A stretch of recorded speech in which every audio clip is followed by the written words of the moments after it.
شروع کوم په نوم د لوی رب چې ډېر زیات بخښونکی او مهربانه دی. ملګرو، زه د خپلو خبرو آغاز د صاحب شاه صابر صاحب په دې یو څو شعرونو باندې کوم چې څه د جلوس، څه د جلسې، څه د غزا شهیدان، مونږ بې هنره پښتنو سره بلا شهیدان، او مونږ د یو جنګ نه خبر نه شو چې شا وګټو، مونږ د هر جنګ نه راوړي دي بلا شهیدان. خو ملګرو، دا یوه تبدیلي دا زمونږ په دې پښتنه خاوره داسې راغلې ده چې اوس هره یوه منصوبه جوړوي، په هر رنګ او په هر شکل کې دلته جنګ راوستل غواړي. پښتون ځوان، پښتون مشر، پښتون د دې خاورې هر یو بچی په دې خبره باندې پوه دی چې دا د امریکې څه منصوبه ده، دا د پاکستان د سکیورټي ادارو څه منصوبه ده، دا د پاکستان د عیسائی څه منصوبه ده. هغه وخت تېر شوی دی چې دلته به ده دهشتګردي راوسته، خلک په هغې منصوبو باندې نه پوهېدل. اوس دا تاسو ولیدل. زه مشکور یم او آفرین وایم د ټولو نه مخکې د مټې په دې ولس، د سوات په دې ولس چې د دې نه مخکې هم دې سوچو سره احتجاج وکړو، او نن په دې مټه چوک کې دومره غټ تعداد کې راغونډ شوي دي او د امن خبره کوي، د ترهګرۍ غندنه کوي. نو مونږ ورته مخامخ همدا خبره کړې ده، او هغه د مذاکراتو مشري چې کوم جرنیل فیض محمد کوله، هغه ته وایو چې راشه اوس د سوات ته ولس رایې ته وګوره، د سوات ته ولس رایې ته وګوره، دا په کوم تعداد کې دا خلک راوتي دي. دا یو خبره کوي چې مونږ په خپله خاوره امن غواړو او مونږ په یو صورت هم درته طالب نه برداشت کوو.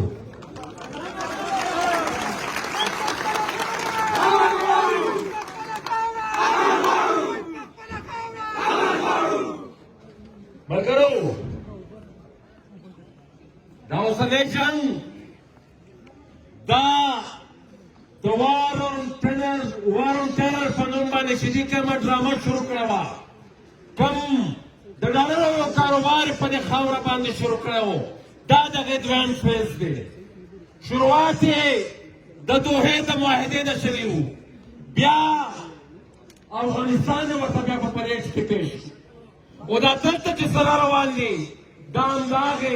همدغې منصوبې تسلسل دی. او منصوبه دا هغه ده چې په دې ټوله پښتونخوا وطن کې، په دې ټول افغانستان کې به دومره بدامني راولي، دومره دهشت به خورئ، دومره وینه به تویېږي چې د امریکې مقصد کې پکې پوره شي. او د هغې مقصد دا هغه دی چې دلته نور چې په دې سیمه کې کوم بین الاقوامي قوتونه دي، د هغې د اقتصادي پرمختګ مخنیوي دپاره دوی یو ځل بیا د پښتونو خاوره استعمالوي، د پښتون وینه استعمالوي، د پښتون سینه استعمالوي، د پښتون اوږه استعمالوي، د پښتون خاوره استعمالوي. خو ملګرو، دا بیداري چې کومه مونږ وینو، دا د سوات نه واله تر چمن پورې چې کومه بیداري مونږ وینو، دا چمن نه واله تر وزیرستان پورې چې کومه بیداري مونږ وینو، د وزیرستان نه واله تر پاچاوړ پورې چې کومه بیداري وینو، د پاچاوړ نه واله تر دیر او د کورمې او د هرنایي پورې چې کومه بیداري مونږ وینو. نو ملګرو، مونږ د پاکستان د ریاست دیوالدارانو ته دا خبره کوو چې سترګې وغړوئ او ځان له خپل کاروبار شروع کړئ. د امریکې به خپل یو مقصد وي، هغه د 40 کالو د خاورې ته خپل یو مقصد راوړی و، خو دلته زمونږ د جرنیلانو کوم چې هغه د امریکې پالیسو ته دوام او تسلسل یې دلته ورکړی و، د هغې یو مقصد دی، هغې یو مقصد دی، او هغه مقصد یې ډالر ګټل دي. هغه مقصد یې ډالر ګټل دی لکه څنګه چې دلته خبر وشوه هغه مقصد دا دی چې څوک په بلجیم کې کاروبار شروع کوي څوک په د پاپاجان پیزاګانې شروع کوي او څوک په پاسریا کې جزیرې اخلي نو موږ ورته دا وایو چې دا ملک خوشو کنګال خو که تاسو د راتلونکي وخت لپاره د نورو ډالرو لپاره د دې جنګ ټیکه اخلئ نو دا خبره په کوراو غوږونو په کوراو سترګو وګورئ په کوراو غوږونو یې واورئ چې دا د پښتونخوا ولس راپاڅېدلی دی دا به تا دې ټینډر ته نه پرېږدي دا به ستا په لاره کې ولاړې ستا مخه به نیسي ستا خلاف به جلسه کوي ستا خلاف به جلوس کوي چې څوک به راته دوی په وجود کې ستا ستا مزاحمت کوي دهشتگرد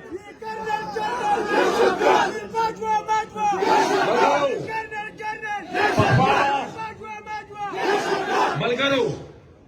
پخوا به یې چې منصوبه جوړوله داسې د ډالرو یو پروجیکټ به یې جوړولو نو ډېر سوچ به یې کوو ورته منصوبه بندي به یې کوله ورته ډرامه به یې جوړوله داسې ماحول به یې جوړولو چې خلک پرې نه پوهېدل دا اوس خو چې دې سره لګیا دی ډېر په سپین سترګېتوب لګیا دی په سپینه ورځې طالبان راوستل سوات کې هم وزیرستان کې هم باجوړ کې هم پېښور کې هم ټوله پښتونخوا کې خواره ورکړل دا خلک دومره سادهګان نه دي دا خلک دومره ناپوه هم نه دي دا اوس بیداري لري دا اوس سیاسي شعور لري دا ستا هره یوه ډرامه هره یوه منصوبه پېژني لکه تاسو دې ته سوچ وکئ چې ویې چې مذاکرات کړو نو موږ یې مخالفت وکړو موږ یو پریشر بیل کړو بیا یې وی چې موږ تاسو له بریفینګ درکوو په هغه بریفینګ کې که هر قسمه دلایل ورسره وشول هر قسمه منطقونه د هغې په مخ کې موږ کېښودل او یو خبره موږ په یاد کړې ده چې ستاسو د ورورې په هر فورم د دې مذاکراتو مخالفت کړی دی هغه که په پارلیمنټ کې دی او که د جنرال باجوا مخامخ په بریفینګ کې دی ملګرو په یو خبره موږ د پاکستان د نور سیاسي قیادت هم کوو چې دوی په هغه خبره خاموشي نه اختیاروي د مین سټریم پاکستان چې څه ته وایي دوی په هغه خبره خاموشي نه اختیاروي او یا خلک په دې وجه چې د فوج د خولې نه یو خبر راوته ده یو منصوبه راوته ده نو دوی به د هغې مخالفت نه کوي او یا په دې وجه چې که اور بل دی خو په سوات کې بل دی که اور بل دی په وزیرستان کې بل دی که اور بل دی په پښتونخوا کې بل دی ملګرو دا مو ورته مخامخ هم کړی ده او د دې سټیج ته ورته بیا وایو چې دا د پاکستان چې څومره د دې غټو پاټو سیاسي قیادت دی دا د په دې خبره ځان پوه کړي چې یو ځل د پښتونخوا په وجود اور ولګي نقطې شته چې نه ته لاهور بچ کېدی شي نه ته کراچۍ بچ کېدی شي نه ته سند او بلوچستان بچ کېدی شي دا اور به خورېږي نو که په دې تماشا یي چې دا اور په ما بل دی زما په وجود بل دی او زه به په ارام ژوند تېروم اتېر شوی وخت یې هم کتلی وم او دا اوس هم دا د افغانستان سره چې تاسو زموږ د ریاست کومه لوبه وکړه تاسو په هغې هم خاموش شوئ او دا اوس د پښتونخوا سره چې کوم عمل کېږي دوی په هغې هم خاموش شو خو دا داسې نه ده دا اور چې دلته بلېږي په دې باندې به د دې وجود خامخا سوځي نو په دې خبره دی ښه په کوراو غوږونو سوچ وکړي او ملګرو زه تاسو ته دا وایم چې مایوسه کېږو به نه دا پاڅون چې کوم دی دا به همدغه شانتې جاري ساتو دونه په اسانه دي د خپلو پالیسو نه اوړي هم نه لکه څنګه چې ما تاسو ته ووایي چې دوی اوس ډېر سپین سترګي شوي دي په یو احتجاج د دې کار هم نه کېږي په دوو جلسو د دې کار هم نه کېږي دا احتجاج دا جلسې دا جلسونه او دا پاڅون دا به تر هغه وخته پورې جاري چې څوک پوره مودې د جنګ د کاروبار د توبهګار کړی نه وي او ملګرو د ولس زور د خدای زور وي د ولس نه زورور شی دلته نشته د دې ولس د دې مخنیوی نه ټینک کوی شي نه توپه کوی شي نه راکټ لانچر کوی شي نه اټم بم کوی شي خو شان چې دا دی چې همدغه شان دی مستحکم مونږ په ځمکه باندې همدغه شان د خپل مزاحمت جاري ساتو او په اخره کې انټرنیټ دا یقینا چې د دې یو بانه ده دا دې په دې قبایلي علاقو کې هم د سکیورټي په بانه بند کړی دی اوس هغه بند ساتلی دی او دا اوس د دې نوي جنګ منصوبه چې د سوات په مختلفو علاقو کې کړې ده په دې کې هم د انټرنیټ بندش دا د دې لپاره یو قدم دی نو دا خبره به موږ په پارلیمنټ کې هم ورته کوو ستاسو د پاڅون ستاسو د اواز به مخکې هم رسولی دی سبا به بیا هم رسوو او دا د انټرنیټ خبره به هم هلته کوو او چې تر څو پورې مې مخکې هم درته وویل چې د خپلو پالیسیو نه بیا اخره کې یو خبره کوم دلته د څلورو کالو نه که زما د تقریرونو شا اورېدلي د پیل ورځ نه دا د ترهګرۍ د اواز د دې خلاف ما پورته کړی دی او ښه په جار مې دا خبره کړې خو داسې خلک به وو چې ما به دا خبره وکړه چې په پښتونخوا کې دهشتګردي را روانه ده او یا یې څوک راولي نو داسې خلک به وو په پارلیمنټ کې دننه چې هغې به راپاڅېدل او هغې به ویل چې نه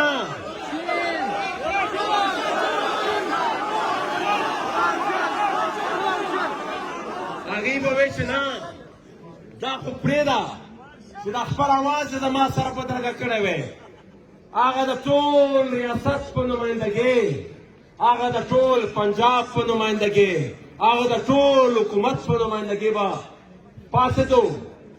او وی به چې داسې هېڅ قسمه کیسه نشته او دا دغه خلک چې د پلانکې ملکې جنډان دي د جنکري ملکې جنډان دي خو اوس نن راته چا وویل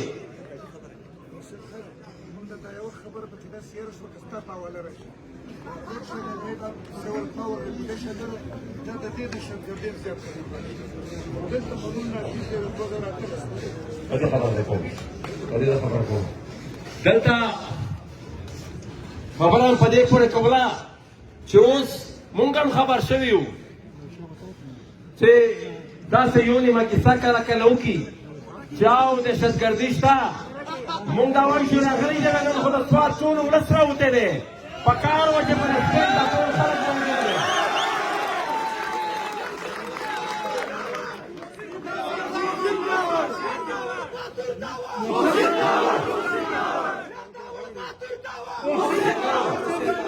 ملګرو آخري خبره دلته د مشر خبر راته وکړه چې ایکشن ان ایډ اف سیول پاور دا پیله د سوویت په یو څو مخصوصو ځایونو کې و خو بیا چې پاټانزم شوه پاټان حیثیت ختم شو نو په 5 اګست د 2019 غالبا تفتې مې نه خطا کړې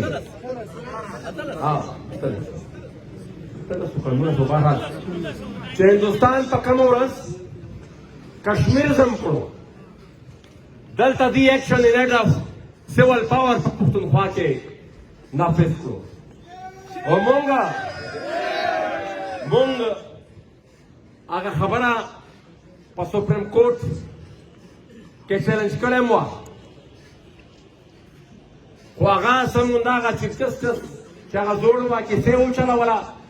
هغه خبره بیا په ځای پاتې شو هغې نه پس نه تاریخ راغلی دی نه په کوټ کې هغه کیس لګېدلی دی خو بهرحال هغه به مونږ فارغو دلته د مشر خبره وکړه نو ما هغې لږ تفصیل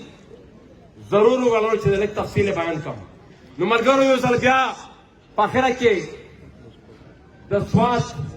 ولسي پاڅون د ټولو ځوانانو ټولو مشرانو د دې مټې ټولو ورځ د سوات ولس نور هم چې د کم ځای نه دلته مشران ځوانان کشران راغلي دي د ټولو د جذبې ته د همت ته د جرأت ته او د بهادرۍ ته سلام پیش کوم او د درس صاحب په د یو شعر اجازت ته ناخلم د درس صاحب په د یو شعر اجازت ته ناخلم چې لا خو د ژوند په هر سنګر کې مرتضن یم درته لا خو د ژوند په هر سنګر کې مرتضن یم درته ملګرو نن د ملګرو د سواتو لسی پاسون د مشرانو د ملګرو مونږ له بلنه راکړه او د پاشا خان بابا د یو پیروکار په حیثیت چې د امن غږ د پښتونخوا په کونج کونج کې یا د ملک په کونج کې یا د ټولې دنیا په کونج کې چې چېرته هم څوک هم کوي د بادشاه خان بابا د یو پیروکار په حیثیت په انشاءالله مونږ هلته ځان رسوو زه د درد صاحب په دې یو شعر اجازت ته ناخلم چې لا خو د ژوند په هر سنګر کې مرتضن یم درته